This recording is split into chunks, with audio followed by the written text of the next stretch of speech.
गोपी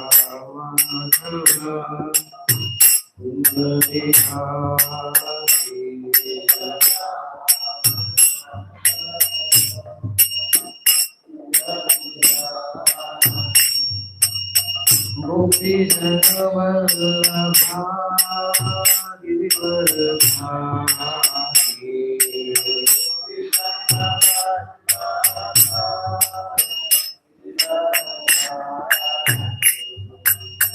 गोपी जनवल्लभा Girivardhari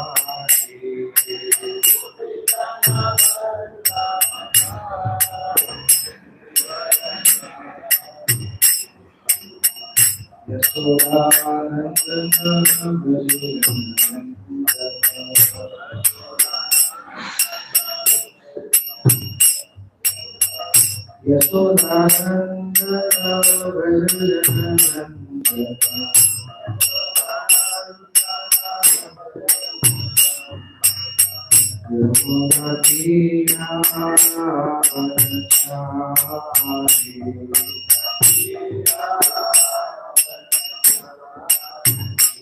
Yamuna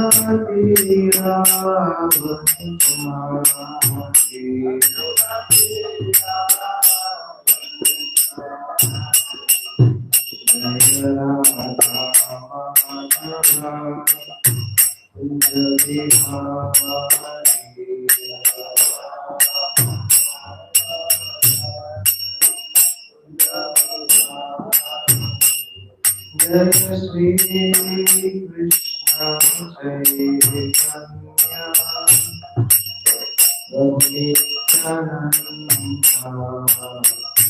Shri Advaita Gadadhar श्रीवासादि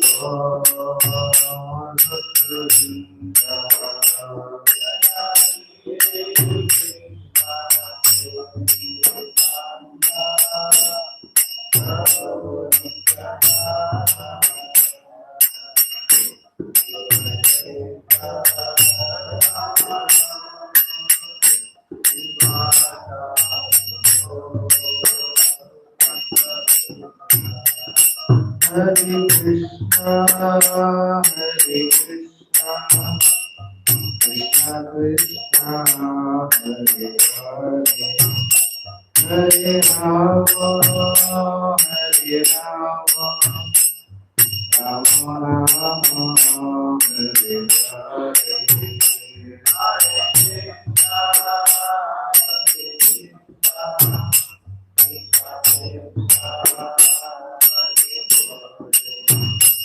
Hare Krishna, Krishna Krishna,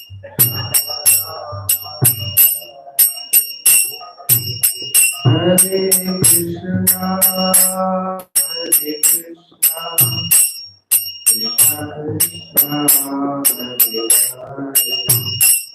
Hare Rama, Hare Rama, Rama Rama, Hare Hare Krishna, Hare Krishna, Krishna Krishna, Hare Hare, Hare Rama, Rama Rama, Hare Hare Krishna, Hare Krishna, Krishna Krishna, Hare Hare, Hare Rama, Rama Rama,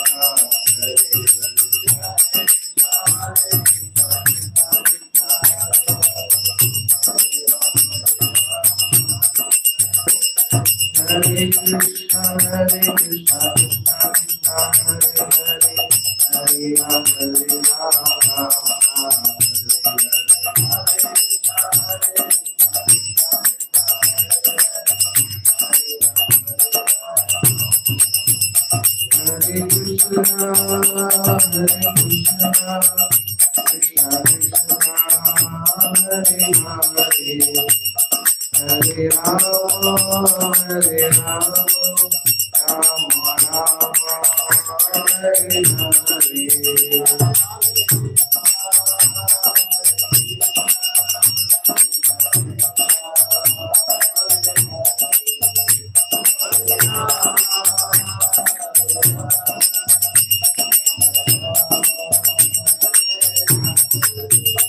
जय प्रभुपाद जय प्रभुपाद प्रभुपाद जय प्रभुपाद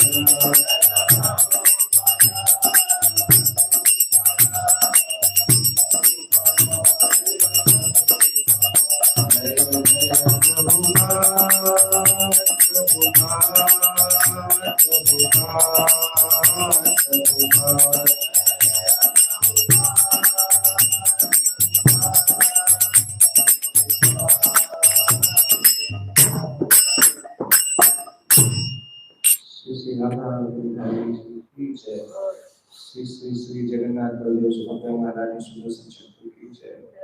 श्री श्री गौरताई की जय। जगत गुरु श्री ब्रह्मा की जय। ओम अज्ञानतिमिरान्धस्य ज्ञानाञ्जनशलाकया चक्षुरुन्मीलितं येन तस्मै श्री गुरुवे नमः।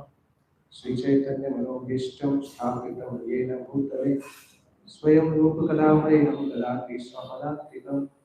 वन्देऽहं श्रीगुरो श्रीयुतपदकमलं श्रीगुरुं वैष्णवांश्च श्रीरूपं साग्रजातं सहगण रघुनाथान्वितं तं सजीवं साद्वैतं सावधूतं परिजनसहितं कृष्णचैतन्यदेवं श्रीराधा कृष्णपादान् सहगण ललिता श्रीविशाखान्वितंश्च नमो विष्णुपादाय कृष्णपृष्ठाय भूतले श्रीमते भक्तिवेदान्त स्वामिनिति नामिने नमस्ते सारस्वते देवे गौरवाणी प्रचारिणे निर्विशेष शून्यवादी पाश्चात्य देशतारिणे नमो महावदन्याय कृष्ण प्रेम प्रदायते कृष्णाय कृष्ण चैतन्य नामने गौरवसे नमः।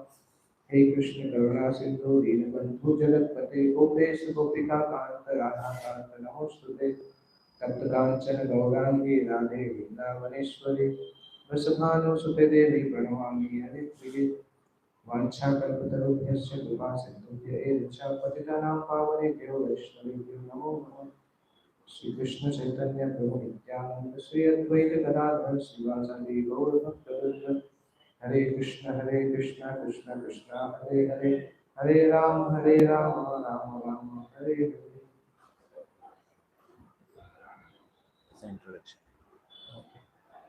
हरे कृष्णा।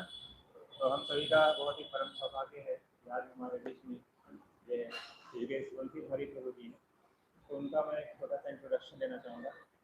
प्रभु जी परम पूज्य भक्ति चारू स्वामी महाराज के शिष्य हैं।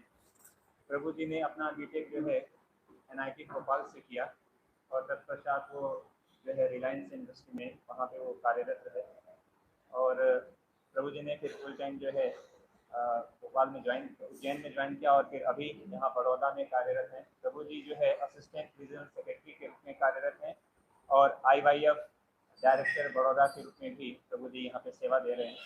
और प्रभु जी का शास्त्र में बहुत ही रुचि है और प्रभु जी के अनेकों जो है वक्तव्य पूरे हर जगह पर यूथ की और हर जगह बहुत ही प्रसिद्ध है।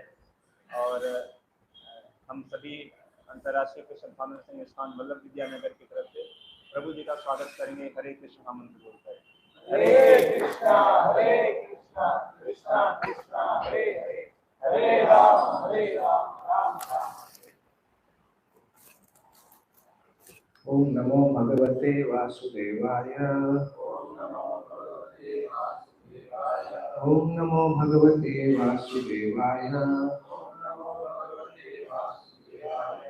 नमो भगवते वासुदेवाय।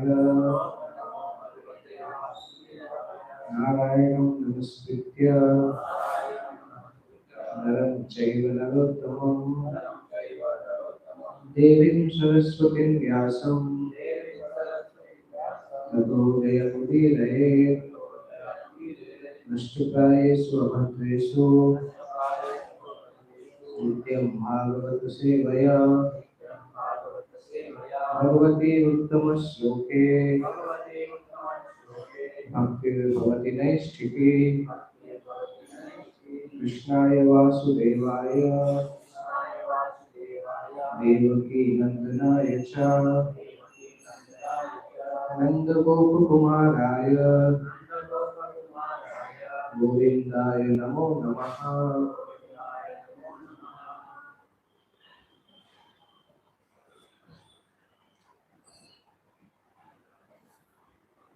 श्रीमद् भागवतम स्कंद 10 अध्याय 85 श्लोक संख्या 40।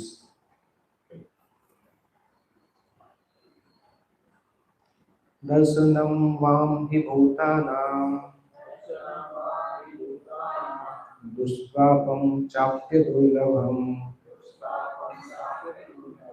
रजस्तमस्वभावानां यन्न प्राप्तो यदृक्षया।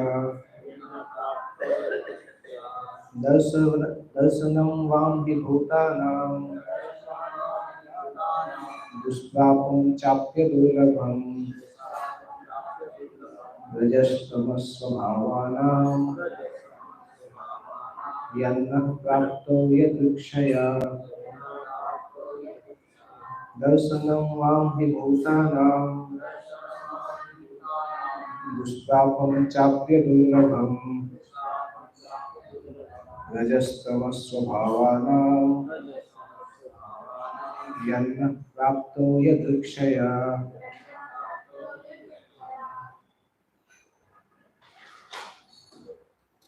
दर्शनं वां हि भूतानां दुष्प्रापं चाप्य दुर्लभम् रजस्तमस्वभावानां यन्न प्राप्तो यदृक्षया।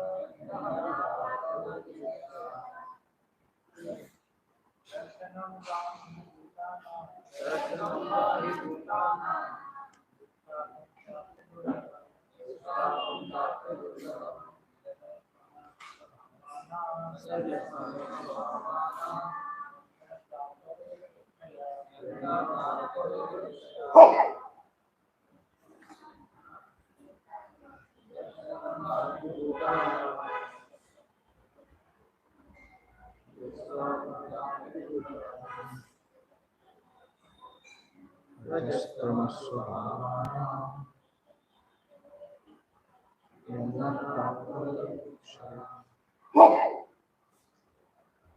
वर्ड टू वर्ड मीनिंग, बस अनुवाद और तात्पर्य श्रील प्रभुपाद जी के द्वारा। दर्शनम, दर्शन, वाम, तुम लोगों का, तुम दोनों का, ही, निस्संदेह, भूतानाम, सारे जीवों के लिए, दुष्प्रापम, विरले ही प्राप्त होने वाला, च अपि, फिर भी, अदुर्लभम, प्राप्त करना कठिन नहीं, रजः, रजो, तमः, तथा तमोगुण, स्वभावानाम, स्वभाव वालों के लिए, यत्, जिसमें, न, हमारे द्वारा, प्राप्त, यदृक्षया, अहेतुक रूप में। अनुवाद, अनेक जीवों के लिए आप दोनों भगवानों के दर्शन दुर्लभ हैं, किंतु तमोगुण तथा रजोगुण में स्थित हमारे जैसे व्यक्ति भी सुगमता से आपके दर्शन पा सकते हैं जब आप स्वेच्छा से प्रकट होते हैं। कृपया मेरे पीछे दोहराइए। अनुवाद, अनेक जीवों के लिए आप दोनों भगवानों के दर्शन दुर्लभ हैं, किंतु तमोगुण तथा रजोगुण में स्थित हमारे जैसे व्यक्ति भी सुगमता से आपके दर्शन पा सकते हैं जब आप स्वेच्छा से प्रकट होते हैं। तात्पर्य, असुरों के कुल में जन्म लेने के कारण निम्न पद पर स्थित बतलाते हुए बलि महाराज ने अपने को सारे गुणों सहित बताया, अतः कृष्ण तथा बलराम उन्हें क्यों दर्शन देते। बलि ने सोचा कि मुझ जैसे असुर तो क्या, बड़े बड़े ज्ञानी तथा योगी भी भगवान को प्रसन्न नहीं कर पाते जब तक वे अपना गर्व तथा ईर्ष्या त्याग नहीं देते।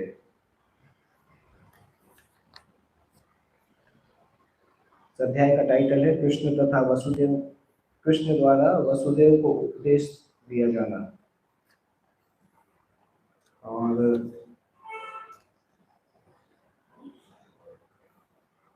जब भगवान कृष्ण अपने गुरु के पुत्र को वापस लेके आए थे,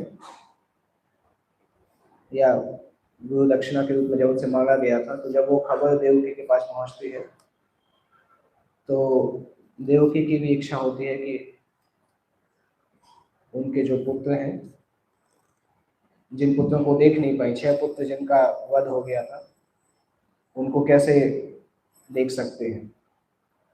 और तो भगवान कृष्ण बलराम से को बुला के बताते हैं, इसी अध्याय में आया है। श्री देवकी उवाच 29 नंबर श्लोक से प्रारंभ होता है। और देवकी वहां पर प्रार्थनाएं भी करते हैं और उसके बाद उनसे प्रार्थना करते हैं कि आपने अपने गुरु के मृत पुत्र को वापस लाने के लिए उन्हें आदेश दिया, तो आप गुरु दक्षिणा के रूप में उनको पूर्वजों के धाम से वापस लेके आए, तो मेरी इच्छा भी पूरा कर दीजिए। तो उसके सीक्वेंस में भगवान सुतल लोक में जा रहे हैं और सुतल लोक में राजा बलि के पास जाते हैं और राजा बलि यहाँ पे प्रार्थना कर रहे हैं। तो यहाँ पे हम एक चीज देखते हैं कि सामान्यतः हम समझते हैं कि कर्म के फलों को मिटा पाना बहुत कठिन है, प्रैक्टिकली असंभव जैसा लगता है, परंतु अगर भगवान चाहे तो बहुत आसानी से हो जाता है। उसको इस तरह से समझ सकते हैं जैसे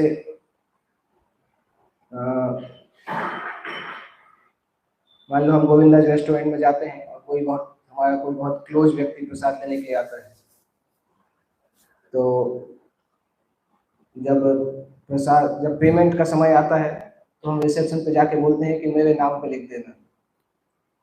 मेरे नाम पे लिख देना मतलब उनके प्रसाद का पैसा माफ कर दिया। तो जो मंदिर के अध्यक्ष हैं या मंदिर के पदाधिकारी हैं, उनके पास ये शक्ति होती है। इसी तरह से भगवान बोलते हैं यमराज से भी। यमराज बोलते हैं कि इनके कर्मों का क्या करना है, तो भगवान बोलते हैं कि मेरे नाम पे लिख देना इनके कर्मों का फल। लेकिन भगवान कर्मों के फल को खत्म कर देते हैं। तो भगवान के हाथ में है, क्योंकि जिसने नियम बनाया है वही उस नियम को एडजस्ट भी कर सकता है।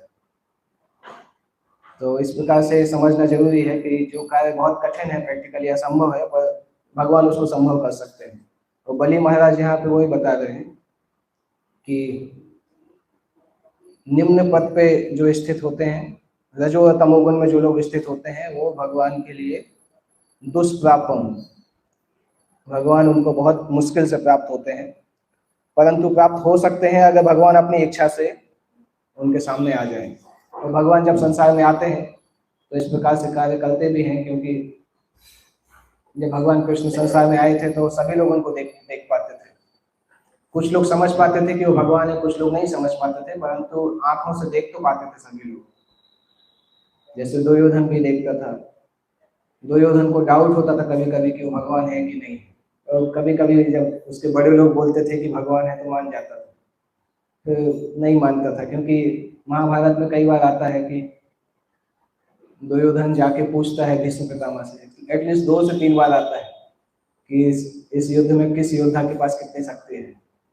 और जितनी बार वो भीष्म के पास जाता है, भीष्म पितामह ये बताते हैं, पहले यही बताते हैं कि सारी शक्तियां बता देते हैं कि मैं कितने दिन में दोनों सेनाओं को खत्म कर सकता हूँ, द्रोणाचार्य कितने दिन में कर सकते हैं, कर्ण कितने दिन में कर सकते हैं। और लास्ट में बोलते हैं कि ये सब कुछ होगा नहीं, क्योंकि कृष्ण दूसरी तरफ स्थित है और तुम इतने मूर्ख हो कि तुम समझ नहीं पा रहे कि कृष्ण कौन है। अगर आप कृष्ण को हटा दीजिए उनकी तरफ से तो मैं भी सबको खत्म कर सकता हूँ, परंतु केवल कृष्ण की उपस्थिति के कारण वो नहीं हो सकता। तो जब दुर्योधन सुन के जाता है तो पूरी रात सोचता रहता है कि अगर भगवान कृष्ण है तब तो फिर जीत नहीं सकते, फिर तो शरण लेना चाहिए। थोड़ा बहुत कभी दिमाग आ जाता है उसको। तो फिर उसके साथ में जो 3 और दुष्ट रहते हैं, महाभारत में उनको दुष्ट चतुष्टया बोला गया है, 4 दुष्ट, महाभारत के 4 प्रसिद्ध दुष्ट, दुर्योधन, दुशासन, शकुनी और कर्ण। तो जब वो मिलते हैं तो बाकी सारी चीजें भूल जाते हैं। इंडिविजुअली वो लोग कभी कभी मानते भी हैं कि कृष्ण भगवान है, जैसे कर्ण भी कभी कभी मानता है। दुशासन का कहीं वर्णन नहीं लिखा कि दुशासन ने बोला हो कि कृष्ण भगवान है, पर बाकी तीनों का लिखा है, शकुनी का भी लिखा है। परंतु यही समझ सकते हैं कि जब कोई व्यक्ति इतने राक्षसी प्रवृत्ति का हो तो जानने के बाद भी वो स्वीकार नहीं कर पाता और एक्ट नहीं कर पाता। और कुछ लोग थे जो कृष्ण को मानते भी नहीं थे, भगवान नहीं मानते थे, जैसे शिशुपाल था, दंतवक्र थे, और एक कौन था, पौंड्रक, राजा पौंड्रक जो था वो भी उस कैटेगरी में था। तो उसने तो इस तरह से भी बोला था कि एक्चुअली कृष्ण के पास उसने संदेश भेजा था द्वारका में कि मेरे पास ओरिजिनल सुदर्शन चक्र है, मेरे पास 4 हाथ हैं और मैं पीताम्बर पहनता हूँ, आप ये सब झूठ पहनते हो, ये सब छोड़ दो। तो उसने भी अपने 2 हाथ डुप्लीकेट हाथ लगाए थे उसने, और एक सुदर्शन चक्र भी था उसके पास, पता नहीं घूमता था कि नहीं, पर था सुदर्शन चक्र जैसा कुछ था। तो उसने सूचना पहुंचाई थी कि आप अपना सुदर्शन चक्र छोड़ दो। तो भगवान ने मुस्कुरा के बोला ठीक है, सुदर्शन चक्र मैं आपके ऊपर ही छोड़ देता हूँ। तो भगवान ने उसके ऊपर सुदर्शन चक्र छोड़ दिया और उसकी मृत्यु हो गई।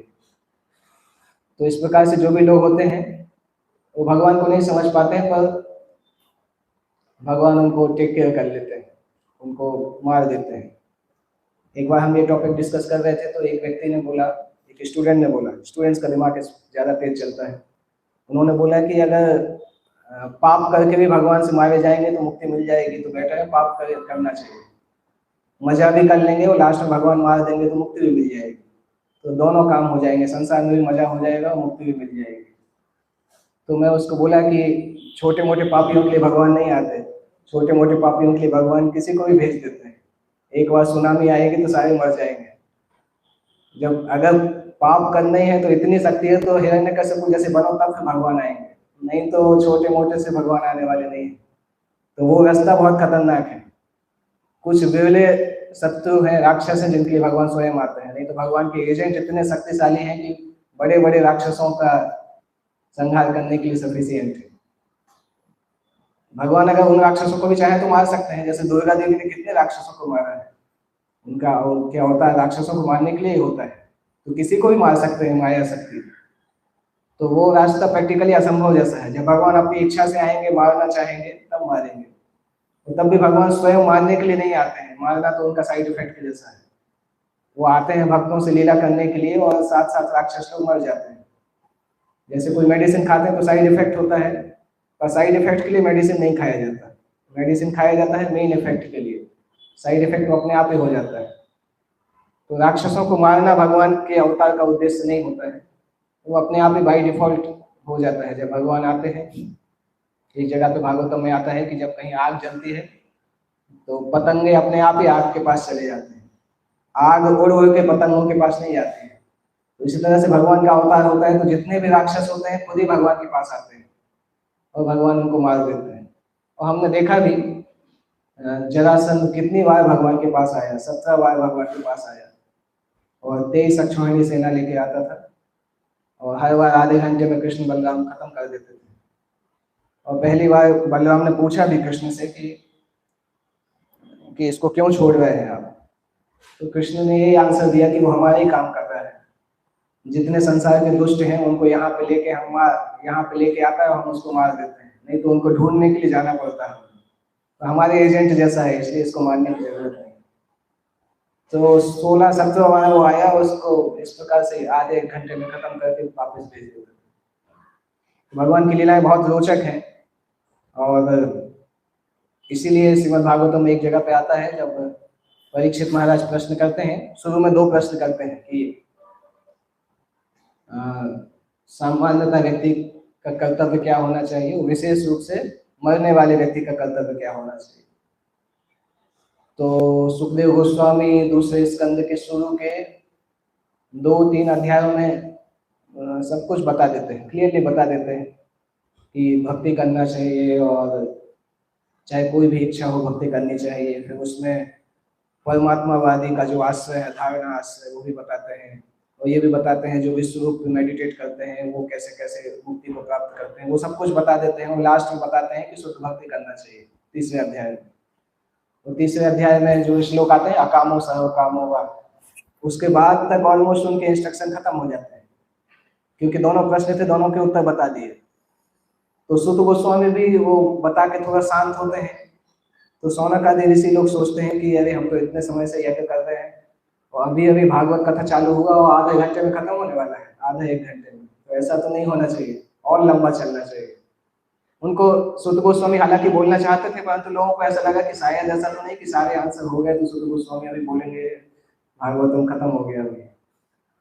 तो वो प्रश्न करना चालू करते हैं, शौनक ऋषि प्रारंभ करते हैं कि, और ये नहीं पूछते हैं कि इसके अलावा सुखदेव गोस्वामी से कुछ पूछा था क्या परीक्षित महाराज ने, ऐसा प्रश्न नहीं करते, क्योंकि ऐसा प्रश्न करने में आंसर हो सकता था कि ना भी हो जाए, कि नहीं कुछ नहीं करते हैं, क्योंकि अगर वो ना बोल देते तो इनके पास ऑप्शन नहीं था चेक करने का कि प्रश्न पूछा कि नहीं पूछा।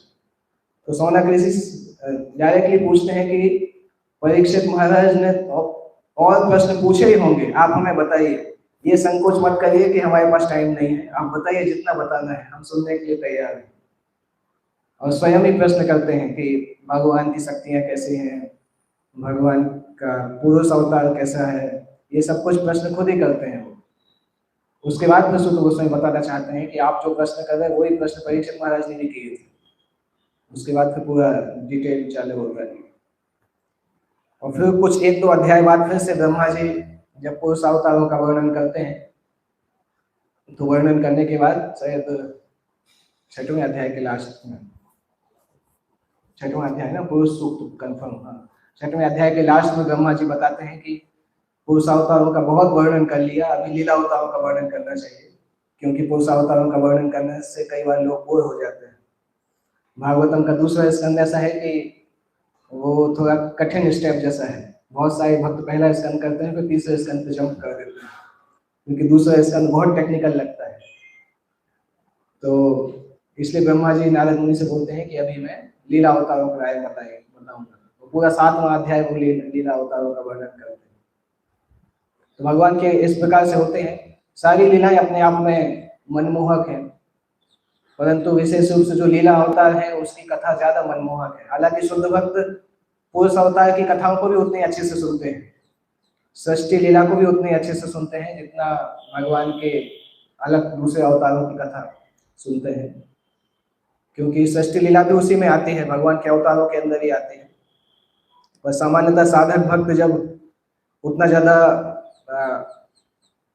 ज्यादा रस भी नहीं मिलता है, और पुरुष अवतारों के वर्णन बहुत सारे ऐसे टेक्निकल डिटेल आते हैं जो कि समझना मुश्किल होता है, तो कई बार भक्त लोग ऊब जाते हैं। जैसे हम सभी लोग कृष्णा बुक पढ़ते हैं, परंतु कृष्णा बुक का जो एक चैप्टर है वेदों के द्वारा भगवान की प्रार्थना है 87 नंबर का, इसमें भी आएगा। वो चैप्टर मैंने देखा है कई भक्त पढ़ते पढ़ते आधा छोड़ के अगला अध्याय में चले जाते हैं, क्योंकि इतनी प्रार्थनाएं होती है, हर प्रार्थना में यही लगता है कि भगवान आप तीनों गुणों से बाहर हैं, आप पूरे संसार को बनाने वाले हैं। तो कई बार भक्त समझ नहीं पाते कि एक ही चीज को बार बार बोल क्यों रहे हैं। परंतु अगर प्रभुपाद के तात्पर्यों को देखें आप ध्यान से, तो अलग अलग लिखा गया है, प्रभुपाद के शिष्य में तात्पर्य लिखा है आचार्यों के कमेंट्री के द्वारा, तो उसमें देखेंगे कि हर श्लोक का अलग अलग मीनिंग भी है, हर प्रार्थना का अलग अलग मीनिंग भी है, क्योंकि प्रार्थनाएं जो व्यक्ति प्रार्थना कर रहा है उस प्रार्थना के ऊपर डिपेंड करता है कि वो प्रार्थना का स्टेटस किस प्रकार से है।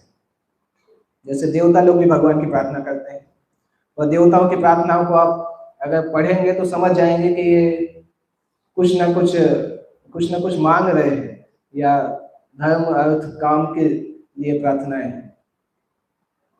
और जब शुद्ध भक्तों की प्रार्थनाएं पढ़ते हैं तो वो अलग तरीके से होती है, उससे समझ में भी आता है। जैसे इसलिए इवन हम ये ओम जय जगदीश है जो आरती है, आरती शुद्ध भक्तों की नहीं है, क्योंकि उसको पढ़ेंगे तो आपको पता चलता है सुख संपत्ति घर आवे कष्ट मिटे तन का, ये सब भले ही भगवान से प्रार्थना कर रहे हैं परंतु सकाम प्रार्थना है, शुद्ध भक्तों की प्रार्थना नहीं है। इसलिए हम गौड़ी संप्रदाय में इस प्रकार की प्रार्थनाओं को नहीं करते। तो इसलिए प्रभुपाद जी बताते भी थे कि भगवान का भजन करते समय भी सावधान रहना चाहिए कौन सा भजन गा रहे हैं, क्योंकि बहुत सारे ऐसे भजन हैं जो कि शुद्ध भक्तों ने नहीं लिखे हैं। तो जब हम नए व्यक्ति रहते हैं तो हम समझ नहीं पाते कि उस भजन में अंतर क्या है। कई बार भक्त बोलते हैं कि बंगाली भजन समझ में नहीं आते, हम तो गुजरात में हैं तो गुजराती भजन चाहिए या हिंदी भजन चाहिए, तो हम खोजते हैं कौन कौन सा भजन कहाँ मिलेगा।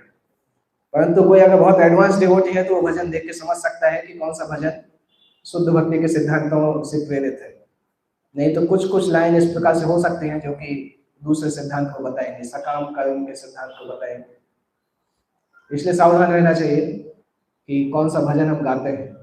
प्रभुपाद जी बताते थे कि भजन की कमी नहीं है, एक्चुअली हमारे संप्रदाय में इतने भजन हैं कि हम हर दिन ही गाएंगे तो भी पूरी जिंदगी गा सकते हैं, इतने सारे भजन हैं। भक्ति गीति संचय कितनी मोटी किताब है, उसके अलावा भी कितने हैं। जैसे प्रभुपाद ने कितने भजन गाए, प्रभुपाद के कितने भजन हैं?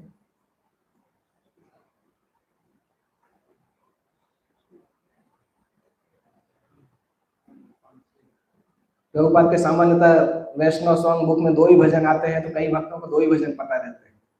तो प्रभुपाद ने बहुत सारे भजन लिखे हैं। एक तो प्रभुपाद ने भगवत गीता को पूरा गान के रूप में लिखा है, गीता गान बोलते हैं उसको, पूरा भगवत गीता गीत के रूप में। दूसरा, प्रभुपाद ने अपने गुरु के विरह डिसअपीयरेंस डे पे प्रभुपाद ने विरह अष्टाष्टकम लिखा था। 8 श्लोकों का एक सॉन्ग, ऐसे 8 सॉन्ग, इसलिए उसको विरह अष्टकम बोलते हैं। उसके अलावा प्रभुपाद ने 27 सॉन्ग लिखे हैं वृंदावन भजन। जब घर छोड़ के वृंदावन आए थे तो वहां पे अकेले वृंदावन भजन लिखे हैं। उसके अलावा प्रभुपाद ने अगले साल, जिस साल विरहाष्टकम लिखा था, उसके अगले साल भक्ति सिद्धांत सरस्वती ठाकुर को ग्लोरीफाई करने के लिए वैशिष्ट अष्टकम लिखा था। भक्ति सिद्धांत के 8 क्वालिटीज के ऊपर 8 भजन लिखे थे। तो ये भजन पता ही नहीं है भक्तों को कि प्रभुपाद ने इतना भी लिखा है बंगाली में। इसके अलावा देखें तो भक्ति विनोद ठाकुर ने कितने भजन लिखे और नरोत्तम दास ठाकुर ने कितने भजन लिखे। तो इन पर मेडिटेट करेंगे तो पूरा जिंदगी उसमें निकल जाएगा। उसके अलावा प्रभुपाद की पुस्तक कितनी सारी है, तो और टाइम ही नहीं है।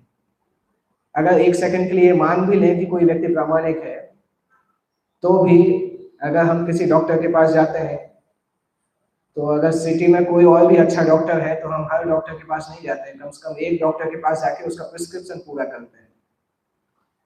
तो अगर हमें ऑलरेडी कोई डॉक्टर मिल चुका है तो फिर हमें दूसरे डॉक्टर की दवाई खाने की जरूरत नहीं है। इवन अगर कोई प्रामाणिक है भी, ये बात हटा दें कि क्या है कैसा है, परंतु बीमार व्यक्ति, अगर बीमार व्यक्ति है, एक डॉक्टर के पास जा रहा है और आपको सही डॉक्टर मिला हुआ है, तो आप कभी ये नहीं करेंगे कि उस डॉक्टर की आधी दवाई लें, फिर पता चले यार एक और अच्छा डॉक्टर है तो आधी दवाई उसके पास जाके लें। ऐसा कभी नहीं होता है। वो एक ही डॉक्टर का कोर्स करता है। तो अगर हम एक गुरु शिष्य संप्रदाय में आ गए हैं जो कि प्रामाणिक है, तो हर फॉलोअर की जिम्मेदारी है कि उस गुरु से आसक्त रहे और वो गुरु हमें भगवत धाम तक लेके जाएगा। तो ये बात तो है कि जब कोई प्रामाणिक दूसरा आचार्य है, अगर वो उसकी प्रामाणिकता में संदेह है, तब तो बिल्कुल भी नहीं जाना चाहिए। इसलिए प्रभुपाद जी बोलते थे कि अगर आप किसी से सुनोगे उसने एक बात मुझसे अलग बोल दी तो आपकी श्रद्धा खत्म हो जाएगी। इसलिए सावधान रहना चाहिए। कई भक्त, विशेष रूप से दिल्ली में तो बहुत समस्याएं चल रहा है, क्योंकि दिल्ली के पास नहीं रहते हैं, तो दिल्ली के भक्तों को बहुत समस्या चलता है। क्योंकि सामान्यतः ऐसे लोग इस प्रकार से बताते हैं कि इस्कॉन में तो आपको बेसिक चीजें सिखाएंगे, हम आपको ऊंची चीज सिखाएंगे, इस प्रकार से लोग प्रमोट करते हैं। प्रभुपाद जी के शिष्य ने भी उनसे एक चीज पूछा था इस प्रकार से कि प्रभुपाद मुझे अपना सिद्ध प्रणाली बता दीजिए, मेरा सिद्ध रूप क्या है। तो प्रभुपाद नाराज होकर भगा दिए थे। प्रभुपाद ने बोला, तुम्हारा मन इंद्रिय नियंत्रित नहीं है, तुम्हें अपना सिद्ध रूप समझना है। सिद्ध स्वरूप गुरु तब बताता है जब शिष्य को देखता है कि वो क्वालिफाइड है, तो खुद ही आके बताता है। तो इसी तरह से प्रभुपाद ने एक बार देखा था कि वृंदावन में एक भक्त मोर के जैसा चल रहा था। तो प्रभुपाद को आश्चर्य हुआ कि कैसा चल रहा है। पूछा तो कमाल कृष्ण महाराज ने बताया कि उसको राधा कुंड में किसी बाबा जी ने बताया कि उसका मोर का स्वरूप है, इसलिए वो वैसा चलने का प्रैक्टिस करता है। प्रभुपाद ने बोला उसकी प्रैक्टिस करने की जरूरत नहीं, अभी प्रैक्टिस करेगा तो अगला जन्म मोर का मिल जाएगा उसको। अगर अभी से प्रैक्टिस करेगा तो मोर का जन्म मिल जाएगा। क्योंकि ये सारी चीजें तब होती जब व्यक्ति साधना भक्ति, इसके बाद राग भक्ति और प्रेम भक्ति में पहुंचता है, तब ये सिद्ध रूप ये सब कुछ आता है। उसके पहले साधना भक्ति के नियम अच्छे से पालन करें और जो रजोगुण तमोगुण है उसका विनाश करें, उसके तब ये चीजें आती हैं। यहाँ पे वो लिख भी रहे हैं कि रजोगुण तमोगुण के लोगों को भगवान का दर्शन नहीं होता है। विशेष रूप से इसमें तो यहाँ भी लिखा है कि बड़े बड़े ज्ञानी और योगी भी भगवान को प्रसन्न नहीं कर पाते जब तक वो अपना गर्व तथा ईर्ष्या त्याग नहीं देते। जैसे भगवान गीता में भी 18वें अध्याय में 67 श्लोक में बताते हैं कि कौन कौन से लोग भगवान का दर्शन नहीं कर पाते हैं। क्या श्लोक है वो? 1867। सर्वधर्मान परित्यज्य के जस्ट बाद आता है उस श्लोक।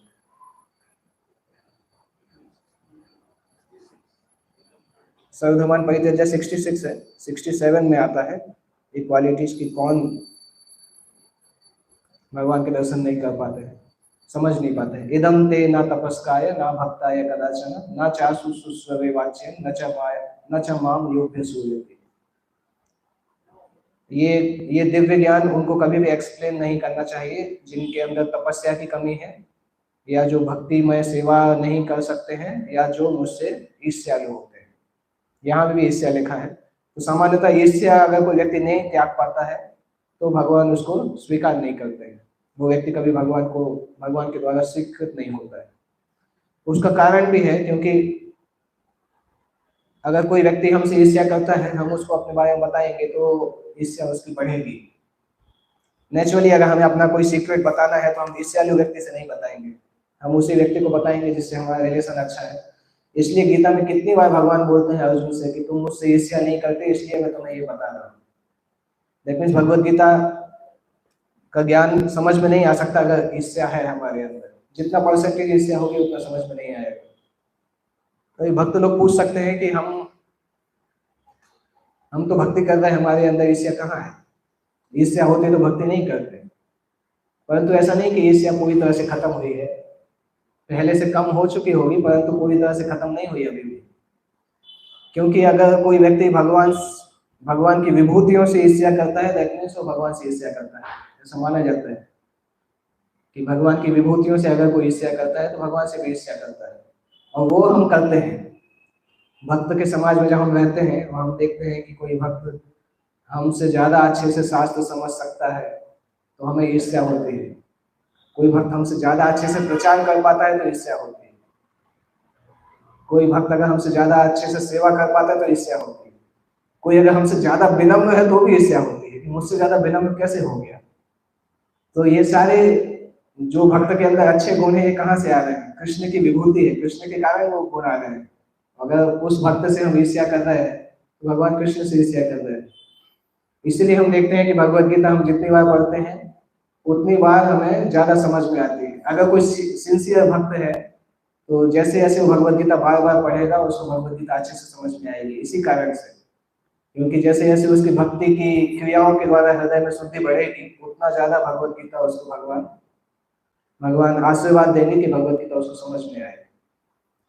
और यही कारण है कि कोई भी शास्त्र को आप कितनी बार भी पढ़ लो वो हमेशा नया लगता है। एक और कारण है कि कलयुग की बुद्धि है, भूल जाते हैं, परंतु वो मेन कारण नहीं है। ये मेन कारण है कि हमारे हृदय की शुद्धि जैसे जैसे होती है वैसे वैसे शास्त्र हमें नए तरीके से स्फुरित होता है हृदय के अंदर, और उसकी कोई लिमिट भी नहीं है, क्योंकि शास्त्र और भगवान में कोई अंतर नहीं है। जिस प्रकार से भगवान की महिमा अनंत है उसी प्रकार से शास्त्र की महिमा अनंत है। तो आप चाहे श्रीमद् भागवतम 10 बार पढ़ लें, चाहे 20 बार, 50 बार, परंतु हमेशा आपको नया लगेगा।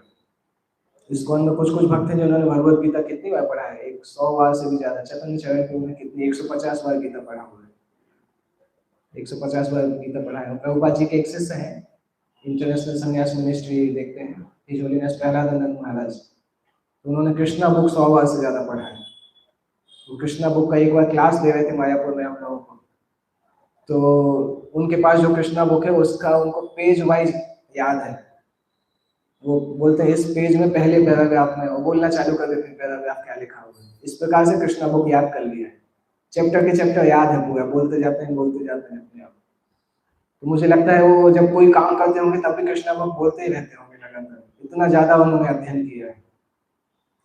तो उसका कोई वो नहीं है, कोई अंत नहीं है। जिंदगी भर भी अगर हम प्रभुपाद की पुस्तकों को लगातार पढ़ते रहे तब भी नया लगेगा। और ये फायदा होगा कि जिंदगी के लास्ट में हमें शास्त्र याद आएंगे, हमेशा मृत्यु के समय भी शास्त्र याद आएंगे, क्योंकि बाकी चीजें निकल जाएंगी। समस्या यह है कि सोशल मीडिया के युग में हम बहुत सारी बाहर का गार्बेज अंदर चला जाता है, कॉन्शियसली या अनकॉन्शियसली। उस कारण से वो गार्बेज निकलता नहीं है, और गार्बेज अलग अलग प्रीटेक्स्ट में जाता है कि हम संसार में रह रहे हैं तो थोड़ी तो जानकारी होनी चाहिए। इसलिए भक्त लोग न्यूज चैनल देखते हैं, मोबाइल ऐप में न्यूज चैनल देखते हैं, परंतु उससे बहुत कम बहुत कम उपयोगी चीज़ें आती हैं और बहुत ज़्यादा गंदगी अंदर चली जाती है। तो वो ध्यान देना चाहिए। ये देखना चाहिए कि सुबह उठते ही साथ हमें न्यूज़ देखने की इच्छा हो रही है कि माला करने की इच्छा हो रही है। अगर न्यूज़ देखने की इच्छा हो रही है, दैट मीन्स हम बहुत डेंजरस जोन में जा रहे हैं।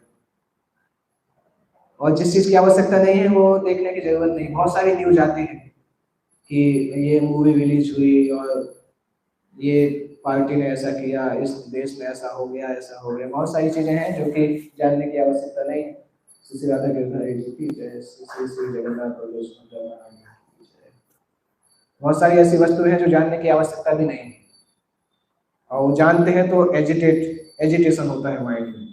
और आप देखेंगे भी कि अगर आप बहुत ज़्यादा न्यूज़ देखते हैं तो उसके बाद आपको भक्ति की क्रिया में उतना मन नहीं लगता है। प्रैक्टिकली आप देखेंगे, अगर एक बार भी आप 20-25 मिनट आधे घंटे तक अगर आप न्यूज़ देखते रहेंगे क्या हो रहा है सब जगह, स्पेशली पॉलिटिक्स की न्यूज़ या मूवीज रिलेटेड बॉलीवुड, ये सब आप देखेंगे, उसके बाद माइंड इतना ज़्यादा रजोमन में हो जाता है कि आप उसके तुरंत बाद सांस उठा के नहीं पढ़ पाते। इच्छा नहीं होती, माला करने की इच्छा नहीं होती। तो एक बार का ऐसा प्रभाव है तो रेगुलर का कितना प्रभाव होता होगा। पहले ऐसा नहीं होता था, क्योंकि पहले भक्त लोग न्यूज़पेपर घर पे नहीं मंगाते थे तो नहीं मिलता था देखने के लिए, टेलीविजन नहीं रहता था तो नहीं था। परंतु आजकल सब कुछ ही मोबाइल के अंदर आ गया है, चाहे न्यूज़ हो चाहे कुछ हो।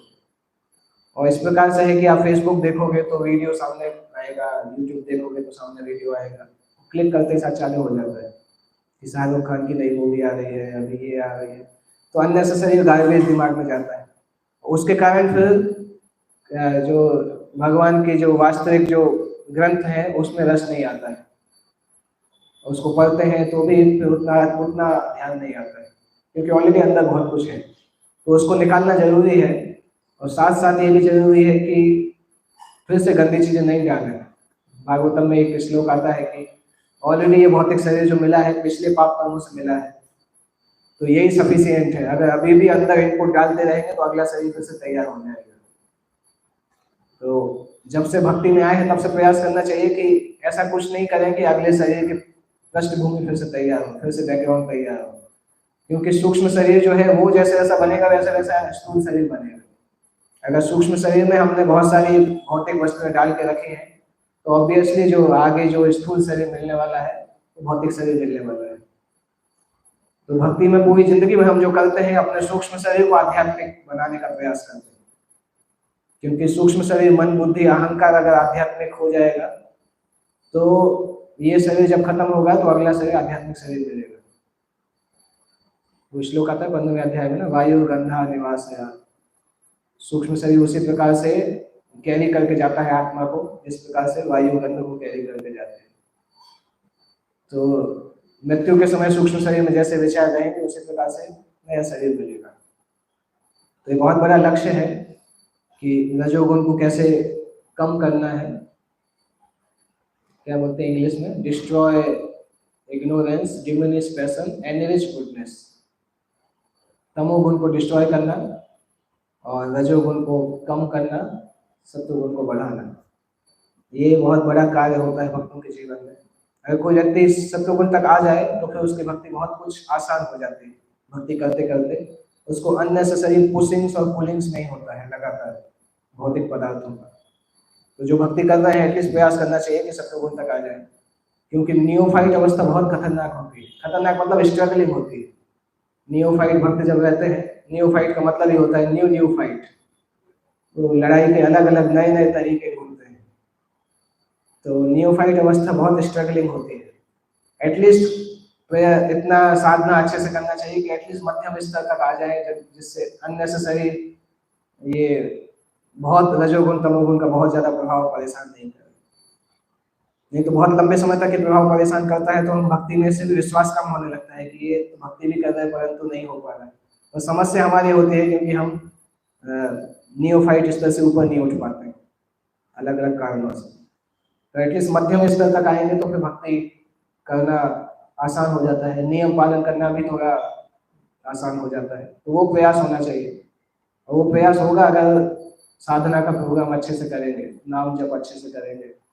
नाम जप में विशेष रूप से ध्यान रखना चाहिए, क्योंकि नाम जप करते समय अभी बहुत ज़्यादा ट्रेंड इस प्रकार से है कि मोबाइल बैठ के और फेसबुक देखते हुए नाम जप करते हैं या इंस्टाग्राम देखते हुए, तो उससे नाम जप नहीं होता, केवल काउंटिंग होता है, चैंटिंग तो नहीं होता। कभी कभी भक्त लोग वॉक करते करते जप करते हैं, परंतु वॉक ही करते हैं, जप नहीं होता, क्योंकि दोनों लोग एक दूसरे से बात करते रहते हैं, तो उसमें जप नहीं होता है। तो किसी भी अवस्था में, चाहे घूम के करें चाहे बैठ के करें, परंतु जप करना चाहिए, उसके जगह पे और कुछ नहीं करना चाहिए।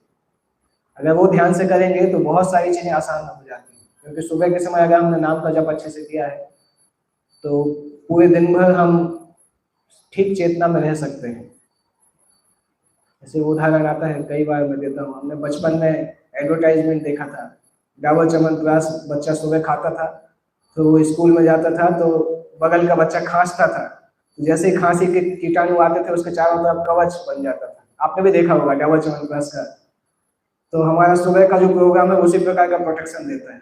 आप अच्छे से करोगे तो दिन भर आपके ऊपर चेतना पे अटैक होंगे, परंतु उतना आसान नहीं होगा, क्योंकि हमने सुबह अपने ऊपर कवच, साधना का कवच लगा के रखा है, तो उतना प्रभाव नहीं होगा।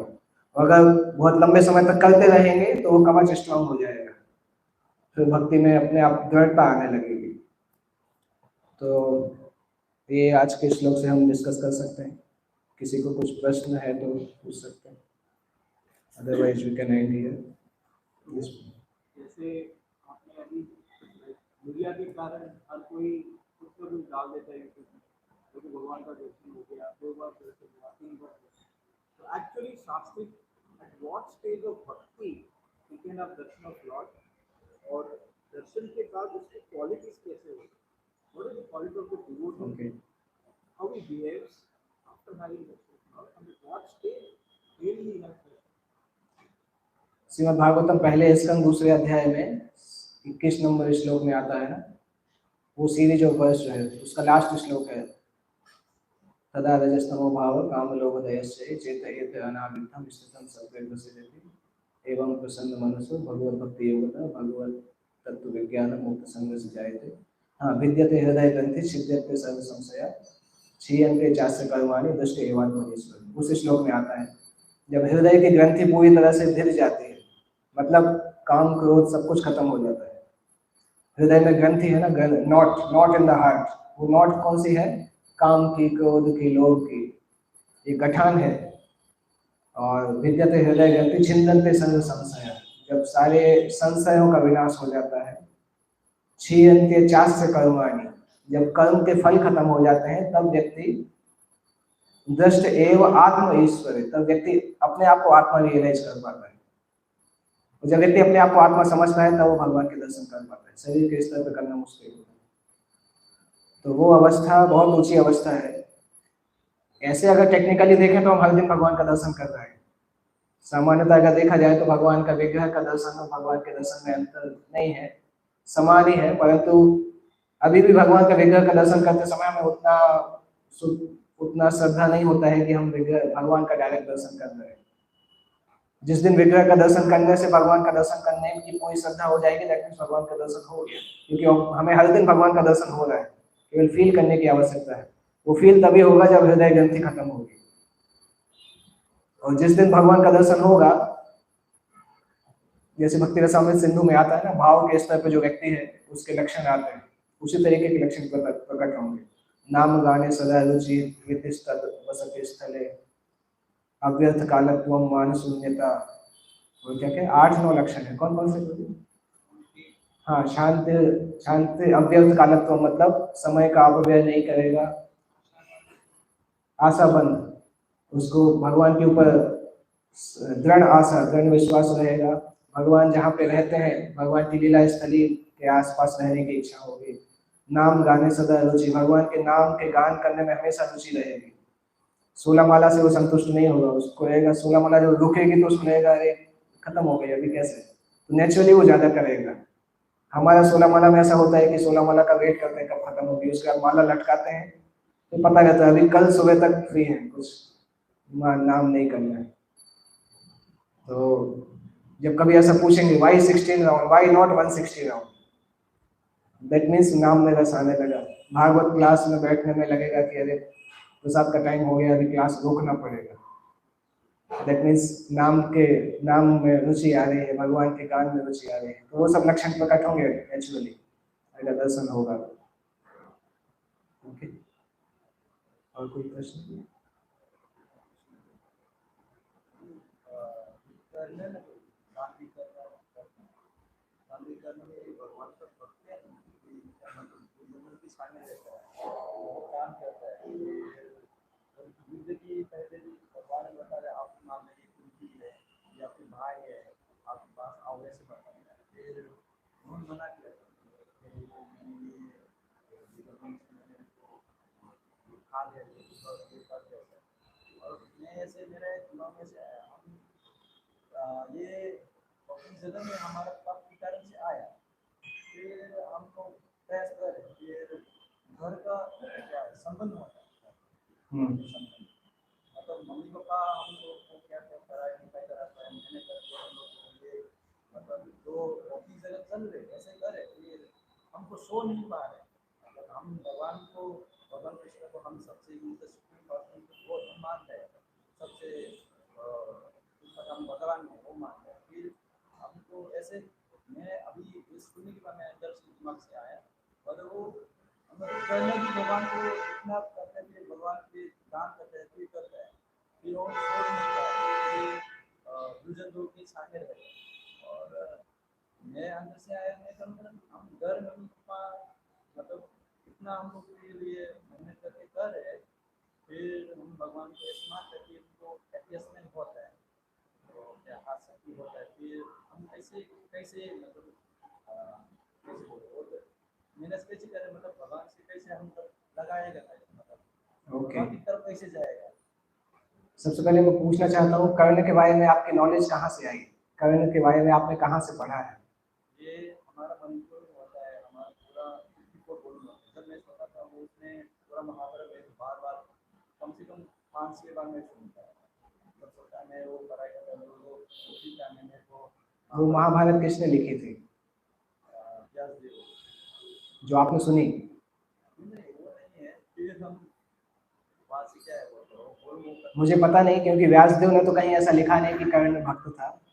व्यासदेव ने तो महाभारत के इंट्रोडक्शन में ही लिखा है कि अधर्म का एक पेड़ है, उस पेड़ की मुख्य उसका रूट जो है धृतराष्ट्र है, और उसकी मुख्य शाखाएं ये 4 लोग हैं।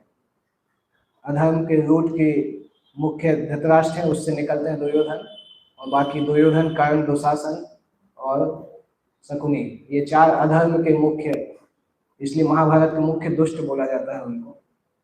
और दूसरे पुराणों में लिखा है कि कर्ण एक राक्षस था, दंभ उद्भव, पर्सोनिफिकेशन ऑफ प्राइड, जिसके पास 1000 कवच कुंडल थे और नर नारायण ऋषि ने उनके 999 कवच कुंडल खत्म कर दिए थे, इसलिए वो भाग के सूर्यदेव के पास चला गया था, क्योंकि सूर्यदेव का भक्त था वो राक्षस। तो नर नारायण ऋषि ने उसको शाप दिया था कि सूर्यदेव ने चूंकि उसको आश्रय दिया था, इसलिए सूर्यदेव को भी शाप दिया था कि आप दोनों को संसार में आना होगा। तो कर्ण के अंदर दोनों स्वभाव थे, सूर्य का कुछ अंश था और वो राक्षस भी था। तो उसके अच्छे गुण जो थे वो सूर्य के अंश के कारण थे, बाकी उसके राक्षसी गुण भी थे। तो ये तो मैंने तो नहीं सुना कि कर्ण भक्त थे, मैं तो उसका उल्टा सुना, व्यासदेव ने भी उसका उल्टा ही लिखा है।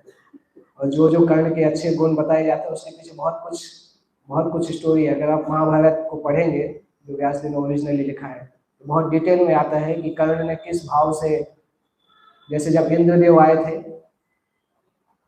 इंद्र आए थे ना कर्ण से कवच कुंडल लेने के लिए महाभारत युद्ध के पहले, उस एपिसोड को बहुत ग्लोरीफाई किया जाता है।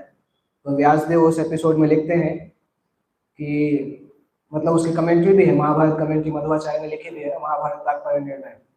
तो कमेंट्रीज में भी इस प्रकार से आता है कि कर्ण का जो कवच कुंडल था उसके बारे में कर्ण ऐसा सोचता था कि ये कवच कुंडल मुझे डिफेंस कर सकता है, परंतु मेरे पास ऐसा कुछ है नहीं जिससे मैं अर्जुन को मार सकूं। तो उसके अंदर ये फीलिंग नहीं थी किसी को मैं इसको दान दे देता हूँ, उसके साथ साथ ये भी फीलिंग थी, इसलिए उसने बोला था कि मुझे कुछ ऐसा अस्त्र दीजिए जिससे मैं जिसको चाहूँ मार सकता हूँ। क्योंकि कवच कुंडल उसके लिए पैसिव चीज था, कवच कुंडल के द्वारा वो मारा नहीं जाएगा, परंतु अर्जुन को मार भी नहीं पाएगा, परंतु उसको कोई चीज चाहिए थी जिसके द्वारा वो अर्जुन को मार सके, इसलिए उसने वो सौदा स्वीकार किया। तो उस सौदे में केवल दानवीरता नहीं थी, इसलिए, नहीं तो कवच कुंडल वो क्यों देता, क्योंकि कवच कुंडल उसको अर्जुन को मारने में मदद नहीं कर सकता था, वो उसके अलावा उसके पास कुछ और था ही नहीं जिससे वो अर्जुन को मार सके। इसलिए उसने बोला था कि अगर आप मुझे ऐसा अस्त्र देंगे जिससे मैं किसी को भी मार सकता हूँ तब मैं ये दे दूंगा। इसलिए कवच कुंडल देते समय भी वो खुश था क्योंकि उसको अस्त्र मिल गया था। और भगवान कृष्ण जानते थे कि उसने किस लिए लिया है, वो इसीलिए भगवान कृष्ण ने भीम के पुत्र को मरवाया, क्योंकि वो तीर उसको उसके पास से हटाना था।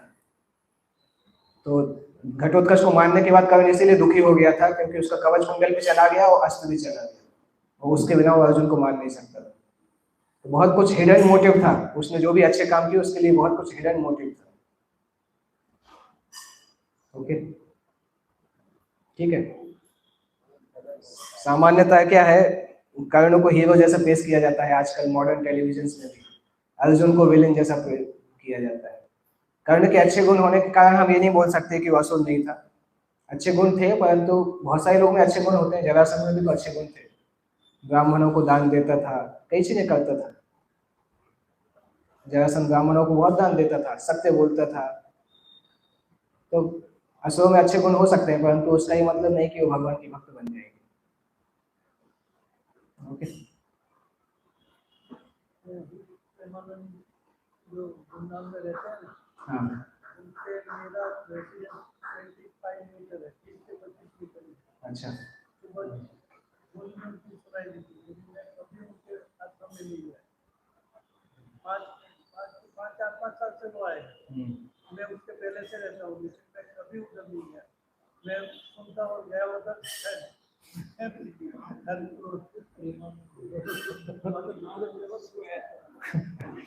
प्रेमानंद